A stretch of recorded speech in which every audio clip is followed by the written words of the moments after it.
All right. We're continuing in our series here in 1 Corinthians. Tonight we're going to find ourselves in chapter 9. We're going to look at one part of the chapter this week, and then next week there's a very small section that we're going to look at because it'll deal with something a little bit different. Paul has just concluded in chapter 8 a discussion of the proper attitude toward eating meat that was sacrificed to idols, which we saw last week was a significant concern in those days. And his discussion on the matter was really about the nature of true spirituality. And true spirituality is not based merely on how good you are, but how good you are to others. This idea of how your actions may affect others carries into Paul's discussion in chapter 9, as we're going to see. In this chapter, he speaks at great length about his motives for ministry and the principles that guide him in his life. And what he says about his life's work and his life's purpose sheds light on how we should perceive our own purpose in life and how we should approach our own life's work. That's because all of us, like the Apostle Paul, have a calling. It's not just the preachers and missionaries who are called by God. Every person in the church has a calling on their life as well. Now, this calling on your life just might be your secular job, as in you're a teacher, or you're a cop, or you're an accountant. Or it might be an avocation, as in you work in children's ministry, you write, you sing, you're involved in outreach, and so on. Every calling matters. Your calling matters. And it has to be approached as if it matters for all eternity. Because the reality is it does. So let's look at chapter 9 kind of as an overview to start with. Paul has just finished saying, in effect, just because you have the right to eat any kind of meat doesn't mean that you should eat any kind of meat that you want. There are other people to consider, and there's a big picture to consider. And he's actually been making this point as far back as in chapter 6, when he said that all things may be permissible, but not all things are profitable. And this same idea is behind his approach to his ministry. He begins the chapter by reminding them of who he is. He's an apostle. He's had a personal encounter with the risen Lord. And the value of his ministry can be seen in amongst the Corinthians themselves. In 1 Corinthians chapter 9, verse 2, he says, "If I am not an apostle to others, at least I am to you. For you are the seal of my apostleship in the Lord." And then he goes on to talk about how he has the right, like the other apostles, to receive his living from the full-time work of ministry that he's doing. Look down in verse 14. He says, "In the same way, the Lord has commanded that those who preach the gospel should earn their living by the gospel." And then he goes on to say that he hasn't used that right. He's chosen instead to support himself another way. He was a tent maker so that he could serve in the ministry without putting any kind of undue financial strain or burden on any of the churches that he worked with. Even though it was perfectly acceptable for others to earn a living through their work in the ministry, he had the advantage of being able to take a different route. And it gave him great pleasure to do so. The driving force behind all of this could be found in three motivational factors, three principles of purpose, if you will, that kept Paul moving forward throughout his entire life, even in spite of all the opposition that came his way.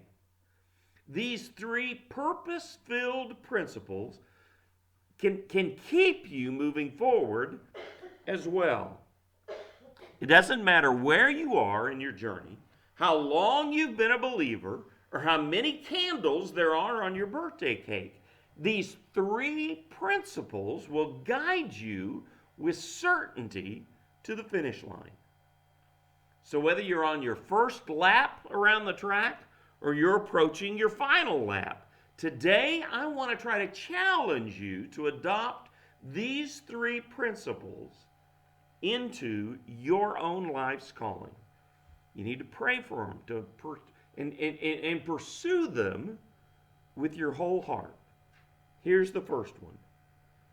Seek a calling that compels you. I once heard a relationship guru say that the key to a fulfilling marriage is not just to find someone that you can get along with, but to find someone you can't get along without. Now, I don't know if that's how it works in all marriages, but I do know that that's how it works in your life's calling. The objective is to find something that you can't not do. That's exactly what Paul said about his life's work. Look in verse 16 here in 1 Corinthians chapter 9. He said, "For if I preach the gospel, I have no reason to boast, because an obligation is placed on me. And woe to me if I do not preach the gospel." The greatest gift that you could ever receive would to be a calling in which you can say, woe to me if I do not pursue this calling. Woe to me if I'm not the best parent in the history of parents. Woe to me if my arms aren't tired at the end of every Sunday from all the flapping that I do up here. Woe to me if I don't listen intently to someone who comes into my office. Woe to me if I'm not involved in music. Woe to me if I don't take these gifts and use them to the glory of God. When I surrendered to the ministry, my youth minister at the time wanted to have a meeting with me. So we set up a time for me to go in. And we talked about a lot of things. But he told me that the ministry in the church could be the hardest, the most emotionally draining work that there ever was. But he also said that in spite of all the negatives, it could also be the most rewarding work. And then he asked me if there was some other vocation, if there was some other job that I could do where I could be happy. And I told him I didn't think so. Leading a choir, as tiring as it is sometimes, rejuvenates me like nothing else can. I love leading congregational music. I enjoy leading congregational music. But directing a choir,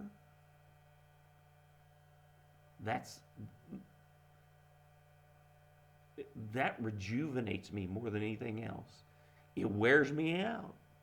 just because of the way I direct. Okay? But I get so much joy, so much fulfillment from leading a choir, even more so than I do congregationally. I've been asked before to go to churches, to be music minister at churches that didn't have choirs. They just had praise teams. And I can't do that. If I can't work with a choir, what's the point? But that's me. Leading a choir, there's no way I can explain to you what I get out of that.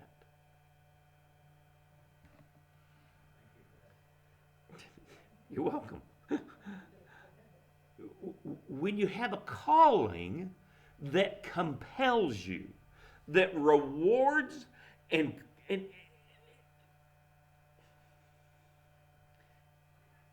compensation takes a back seat. It's all about the work. The work itself is the reward. Stephen King clearly doesn't write stories for money. Jerry Seinfeld clearly doesn't tell jokes for the money. Bruce Springsteen clearly doesn't perform music for the money. These individuals who each have more money than they can possibly spend at this point have continued to pursue their life's work well past the age of traditional retirement, because it's their work that matters to them more than anything else. And it's significant to note that as successful as they are, their work amounts to what Paul refers later in the chapter to a crown that will fade away. It's only temporary, and someday it'll be all but forgotten. Our work, on the other hand, matters for all eternity, because our work is built on the gospel of Jesus Christ. And it's focused on serving others in his name.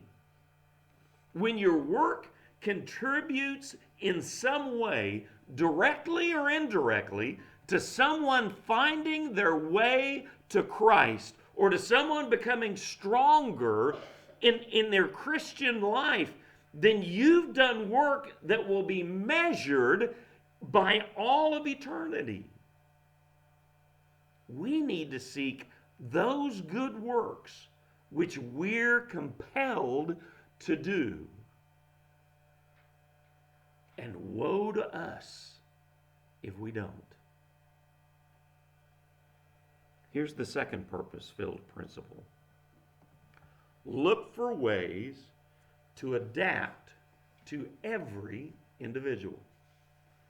Look what Paul says in verse 19. He says, although I am a free man and not anyone's slave, I have made myself a slave to everyone in order to win more people. And then he goes on to say that to the Jews, he becomes like a Jew, observing the law. To the Gentiles who don't follow the Jewish rituals, he becomes like a Gentile. And even to those who are weak, he accommodates their weakness. And then he says, look down in verse 22, the last part of verse 22, he says, I have become all things to all people, so that I may by every possible means save some. Now, understand that he's not talking about compromising the message of the gospel itself, which is that Jesus Christ died on the cross for your sins and was raised from the dead. And if you put your faith in him, he will deliver you from your past life, give you a new life in him. Paul never lost sight of that message. But he is saying, in effect, if there's any flexibility that I can bring to these things, to these fringe, non-fundamental matters, I'm going to make that move. Back in the 60s, a number of courageous, groundbreaking churches began to modify their approach to ministry in order to reach a new generation. They relaxed their dress code standards. They opened the door to new styles of music. They even adapted their vocabulary in order to rephrase ancient truths in a way that the modern mind could comprehend. The result was that in the coming decade, millions and millions turned to Christ or returned to Christ to begin to live their lives for him. The film Jesus Revolution follows one church that made that move. When Rick Warren started Saddleback Valley Community Church in the 80s, his approach was to design services that would appeal to a category of people that he identified as seekers. Those people who were interested in spiritual things but had not yet fully committed themselves to Christ. And as a result of this seeker-friendly approach, he was torched throughout many denominations, including his own. At least at first he was, until people began to see the fruits of his labor. And then his methods became a model that a whole lot of churches then began to follow.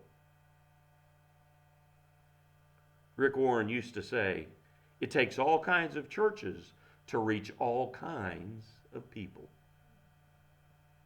He didn't expect every church to be a carbon copy of his church. And he certainly never claimed that Saddleback was the perfect church. But his attitude was this: if we can be flexible in some non-essential areas while remaining faithful to the message of the gospel, then we need to do whatever we need to do in order to win more people to Christ. Now, here's how this approach applies to our own life purpose. In order for us to have influence in the lives of those around us, we need to be ready to adapt our efforts. Another way to say it would be, we need to be willing to throw ourselves into the interests of others and to connect with them on their wavelength.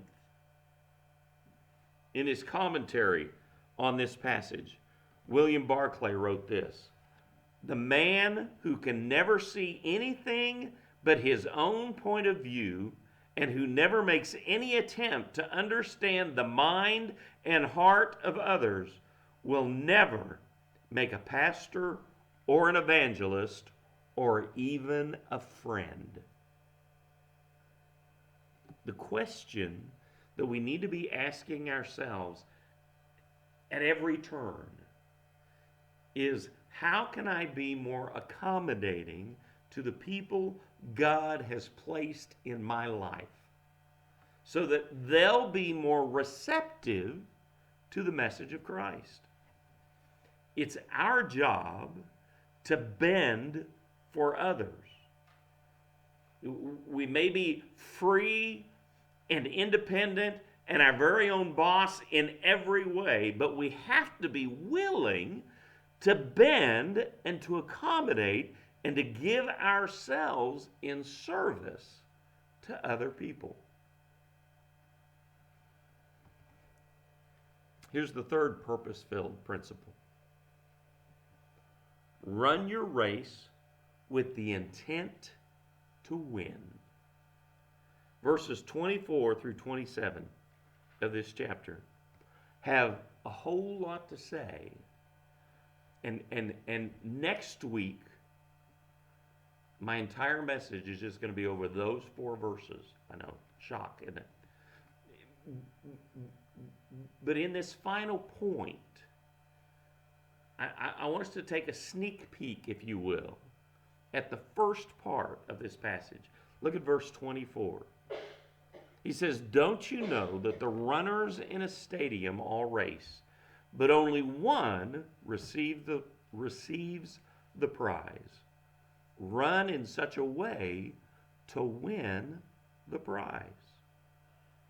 He's talking about pursuing excellence in everything that we do, in the way that we strive for holiness, in the way that we reach out to others, in the way that we live for Jesus. His words echo the words of Solomon, who said, "Whatever your hand finds to do, do it with all your might." Every now and then, leaders need to take a mediocrity check. We need to find out where there's an area of responsibility that we're approaching only half-heartedly. Is there something that I can be doing better? Am I giving my all in all areas? Howard Hendricks, who was a longtime professor at Dallas Theological Seminary,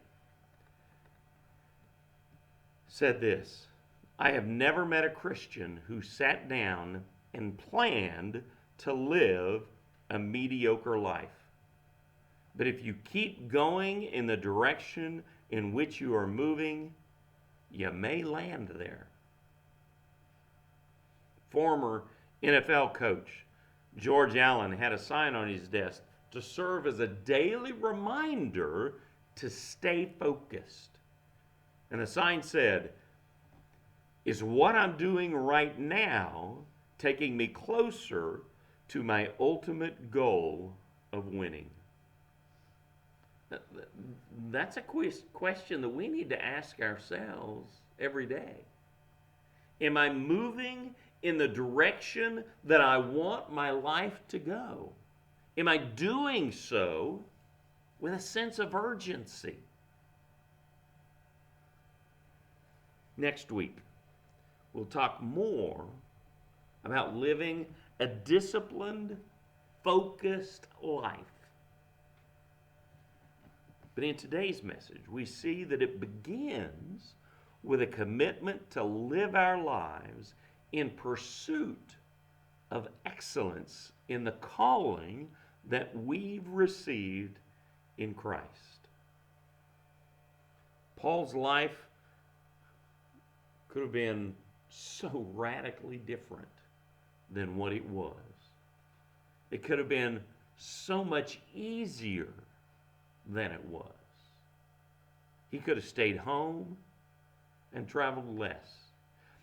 But he says he would rather take the gospel into new territory. He could have traveled with a wife, but he chose to remain single so that he would be less distracted in his work. He could have earned an income for his efforts, but he chose to work in the ministry for free, making tents on the side so as not to burden any church or individual. And he said in verse 23, "Now I do all this because of the gospel, so I may become a partner in its benefits. What benefits is he talking about there? He's talking about observing firsthand the miracle of changed lives. Seeing up close what God can do in the lives of others. That was his reward for the work that he was doing. None of us are called to be the Apostle Paul. But we are all certainly called. And we can live our lives according to the same principles that filled his life with purpose. We can seek to be compelled. We can each ask God to make his calling on us so clear and so dear to our hearts that we can't not do it.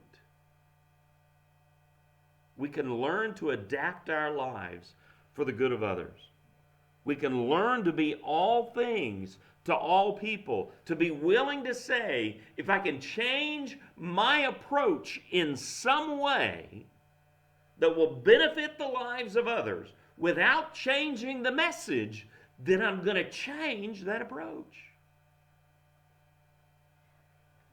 And we can choose to run our race with excellence. We can choose to take this calling that we've received and do it to the very best of our ability. Whether it's teaching or parenting or gardening or singing or taking care of someone else, we can choose to pursue our calling with excellence. That's what it looks like to live your life on purpose. Take out your prayer sheets.